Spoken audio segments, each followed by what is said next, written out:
Okay, hi. I'm Zain. I'm a doctoral student at the chair of Circular Engineering and Architecture and Digital Building Technologies at ETH Zurich. And today I'll present graph-based disassembly sequencing with structural and stability constraints. So this research is motivated on the one hand by the urgent need to curb the massive amounts of waste that are produced in demolition, to promote the transition from a linear economy to a circular one in which reuse keeps material within the value chain. And then on the other hand, this research is motivated by the current state of disassembly contracting. Disassembly being the kind of prerequisite to enable material to be reused in the first place, for which there are very few specialized tools. It's extremely labor intensive. They require a lot of highly skilled technicians doing potentially dangerous disassembly tasks over a long period of time. To that end, we're developing a robotic platform for autonomous disassembly of steel structures, which leverages computer vision and deep learning tools to provide inferences on joint locations for a robotic plasma cutter to make precise and accurately located cuts. So here I show the extraction of a beam from a prototypical structure using a robotic plasma cutter. Our workflow involves 3D reconstruction of a globally scanned scene, a sequencing algorithm, and then a set of local scans made by the robot in which detections at a small scale can occur, and then finally the disassembly task can be performed. And the focus of this research paper is specifically on sequencing, which answers the question, what is the next part to take, or what is the first element to take away from the system? And fortunately, disassembly sequencing is a very richly studied topic. So here I show the work of Benjamin Sanchez, who represents kind of the state of the art in the AEC for disassembly sequencing, which leverages a matrix-based or graph-based approach, here implemented in BIM. But the idea of representing an assembly as a graph with nodes being elements and edges being relationships is kind of an old one. This is taken from Bourgeot in around the 1980s, 88, I think. And I guess the graph, the disassembly graph strategy goes as follows. You start with an assembly graph G with vertices and edges, and an empty disassembly graph and an empty Q. And so the very first thing you do is actually you build a set of these auxiliary matrices which encode the spatial relationships between the elements in the system, and you decide the first node based on some heuristic. You add it to the queue, and then you check using these auxiliary matrices if there are any elements in the way according to some optimal disassembly direction. And then if you can add it to the disassembly graph, before you remove it, you must check if there's anything in the way, these so-called blocking elements. And if there are blocking elements that block the current node in question, you inspect those nodes and recurse through the system until you have nothing left in the assembly graph, and you have all the nodes organized in a feasible disassembly sequence in the disassembly graph. So for illustrative purposes, I show here a test assembly, which is just a set of unordered meshes from which we extract a kind of an assembly graph. And by iterating through these auxiliary matrices, you can remove elements in the system and produce a feasible disassembly sequence. Eventually, all of the matrices end up going to zero, and you have fewer and fewer collisions and more freedom to move things in whichever direction.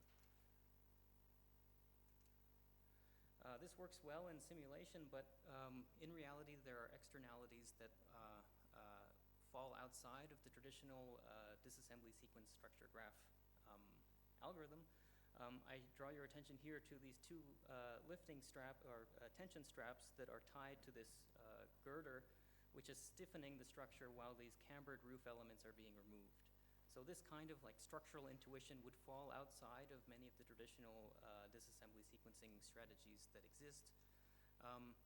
And to that end, we augment the existing algorithm with a series of these stability or feasibility checks. So before an element is removed, we assess the impact to the structure of the removal of this element. So we have two feasibility checks. The first one is fairly simple: is anything floating? And for that, we dilate all of the meshes in the system, we union them, and then from this set, we identify disjoint meshes, identify the lower bounds of each of these disjoint meshes, and then determine if the lower bound is greater than some epsilon, that element must be floating. So it's a fairly simple geometric heuristic to check if something is floating. And the other feasibility check we do is a structural feasibility. So we take a voxel map of the set of meshes, we assign mechanical properties to each voxel, and then we perform solve of a linear elasticity partial differential equation. We set our Dirichlet boundaries to be the very bottom of the voxel map, so we have some fixed points. And then if any voxel exceeds the allowable stress, we determine that it's unsafe to remove that element. And so we test this approach on 3 different test assemblies of increasing complexity, starting with very simple frame to something that looks like a bridge to something that looks like a tower. And then we extract in fairly reasonable time some feasible disassembly paths. Of course, there are bottlenecks in the system.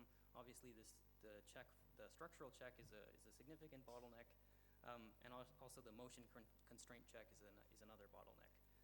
These have to do with collision checking over a vast number of elements in the system.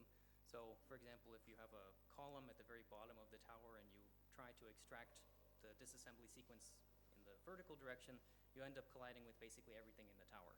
So it becomes a very complicated, very time-intensive check. So one of the strategies is actually to limit the number of function calls so that you only have to do these checks once in a disassembly sequence. Of course, the structural check, you have to do every single element you propose to remove. But there's also alternatives, perhaps, which we are still looking into, which involve approximating the system as a series of 2 force members in this kind of a 3D truss approximation, to which we apply the direct stiffness method. And then the value there is that actually the matrices we end up with are very, very small, 20 or 30, depending on the number of degrees of freedom we choose. Of course, then the well-posedness of the stiffness matrix becomes a concern, so we can't always rely on this strategy. Nevertheless, we can compute feasible disassembly sequences and then extract the consequence to the structure of each of these disassembly actions.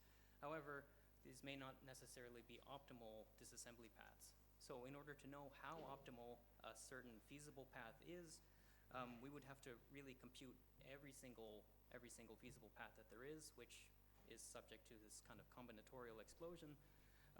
So at least for this very simple system of just 8 elements, we have 8 factorial possible ways to take this apart, but only 24 of them are valid given our algorithm.